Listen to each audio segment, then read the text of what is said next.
Sự việc của Triệu Lệ Dĩnh đã bị đảo ngược. Sau khi tin đồn bị CCTV chỉ trích, quan chức đã phản hồi và bạn bè nhanh chóng lên tiếng. Từ nữ hoàng phim cổ trang đến nhà sản xuất gây chấn động ngành, Triệu Lệ Dĩnh đã dành 16 năm để lột xác trở thành hình mẫu tiến bộ nhất trong làng giải trí trong nước. Cuộc sống không phải là một vở kịch ly kỳ, nhưng bạn có thể sống nó một cách thú vị. Nghi lễ trao quyền nuôi con tại cổng bệnh viện được ca ngợi là mức trần cho các cặp vợ chồng ly hôn. Anh vững vàng cầm lái giữa vòng xoáy dư luận.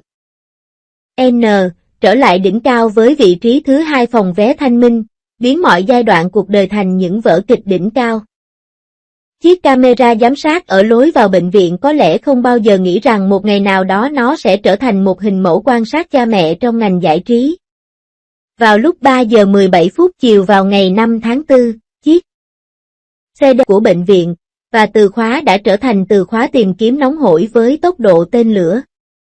Khi Phùng Thiệu Phong mặc áo khoác đi niêm một mình rời khỏi ống kính, những người chứng kiến tinh mắt nhận ra bóng người nhỏ bé đeo mặt nạ hoạt hình ngồi ở ghế sau đang được chiếc Alfa màu bạc quen thuộc với đoàn của Triệu Lệ Dĩnh đón đi. Buổi lễ trao quyền nuôi con ngày này được ví như một bộ phim gián điệp thực sự đã đưa chủ đề về giới hạn của các cặp đôi ly hôn nuôi con lên tới 300 triệu lượt đọc. Sự cố CCTV. So với tình hình vui mừng về quyền nuôi con, một cơn bão dư luận khác còn kịch tính hơn. Khi một giáo sư đại học bình luận về Hoa Hướng Dương ở trên kênh phim ảnh, ông đã dùng cách diễn đạt mang tính học thuật lại cảm giác về lớp la nhân vật hơi mỏng. Sau khi bị những kẻ buôn thông tin bán lại, phim đã bị ép phải đổi thành CCTV chỉ trích diễn xuất thảm họa của Triệu Lệ.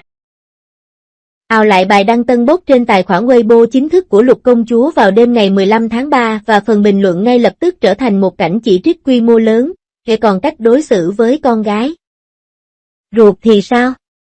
Những người hâm mộ da đen này thậm chí không cập nhật thư viện tài liệu của họ khi họ chỉnh sửa ảnh của mình. Khi chuyên gia trang điểm Mã Thụy lên tiếng chỉ trích tài khoản tiếp thị, nhờ không quên nêu chủ đề chống hàng giả chuyên nghiệp trong 20 năm và được cư dân mạng gọi đùa là dịch vụ chăm sóc khách hàng sau bán hàng mạnh nhất trong ngành giải trí trong nước. Chế độ nuôi dạy con. Trong khi 85 bông hoa vẫn đang tranh tài để giành sắc đẹp trên thảm đỏ, Triệu Lệ Dĩnh đã bước sang một chương mới trong cuộc đời. Từ Siagu, người quyết tâm thay đổi số phận của mình trong nghề hoa du ký, cho đến người mẹ bảo vệ con trai mình chặt chẽ ngoài đời thực, cô ấy dường như luôn phá vỡ những quy tắc đã được thiết lập từ quyền nuôi con chung trong tuyên bố ly hôn. Cách đây 3 năm, khi đó bị chế giễu lại mẫu quan hệ công chúng của người nổi tiếng. Bây giờ nhìn vào buổi lễ bàn giao ở lối vào bệnh viện, có vẻ khá tiên tiến. Suy cho cùng, trong giới của bạn, thời điểm duy nhất quyền nuôi con được thực thi nghiêm ngặt hơn thỏa thuận tiền hôn nhân có lẽ là vào thời của Vương Phi và Lý Á Bằng. Chuyển đổi nghề nghiệp. Poster của Hoa Hướng Dương với doanh thu phòng vé hơn 200 triệu vẫn đang ở cuối top tìm kiếm hot. Thân phận nhà sản xuất của Triệu Lệ Dĩnh đã gây chấn động trong ngành. Cô gái đến từ Hà Bắc này, tốt nghiệp trường trung học kỹ thuật, đã dành 16 năm để biến mình thành hình mẫu tiến hóa nhất của ngành giải trí gia đình. Từ việc bị chế giễu lại không thể đóng vai nữ chính vì khuôn mặt tròn nghề cho đến việc mang đến những tác phẩm biến hóa như Gió Thổi, cô luôn đột nhiên thay đổi giọng điệu khi khán giả sẵn sàng đưa ra phán quyết cuối cùng. Giống như một nhà phê hay bình phim truyền hình đã nói, khi bạn nghĩ cô ấy sẽ dựa vào phim thần tượng cổ trang để kiếm sống, cô ấy quay lại và rút ra một lá bài chủ thực tế, khi bạn nghĩ rằng một ngôi sao giao thông sẽ tê bại trong vai trò nhà sản xuất, cô ấy trở lại với vị trí thứ 2 tại phòng vé thanh minh. Tiết lộ ý kiến công chúng. Trò hề này giống như một tấm gương ma thuật, phơi bày bản chất vô lý của thời đại giao thông.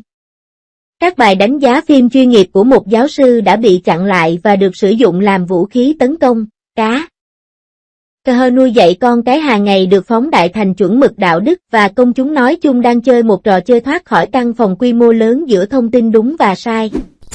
Khi tài khoản Weibo chính hack thức của CCTV đích thân đóng dấu lời khen biến thành tiếng đã than thở trên Weibo, Thế bây giờ còn cần dán nhãn chống hàng giả vào lời khen nữa sao?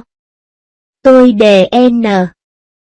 Nghị Lục công chúa lần sau hãy tung ra bài đánh giá phim cùng lúc với màn bắn đạn, để không ai bị điểm không trong bài kiểm tra đọc hiểu nữa.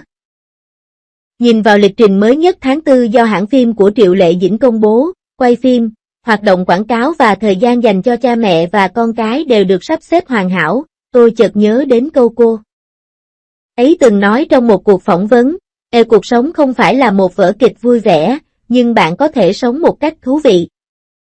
Có lẽ đây chính là hiện thực kỳ diệu của những người phụ nữ độc lập thời nay.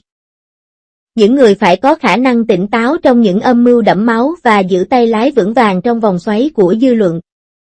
Khi Hoa Hướng Dương phản công phòng vé và xe đón em bé trị giá hàng triệu đô của Triệu Lệ Dĩnh đều nằm trong danh sách tìm kiếm hot, ai của cô, hay ngưỡng mộ khả năng biến mọi giai đoạn trong cuộc đời thành một bộ phim đỉnh cao.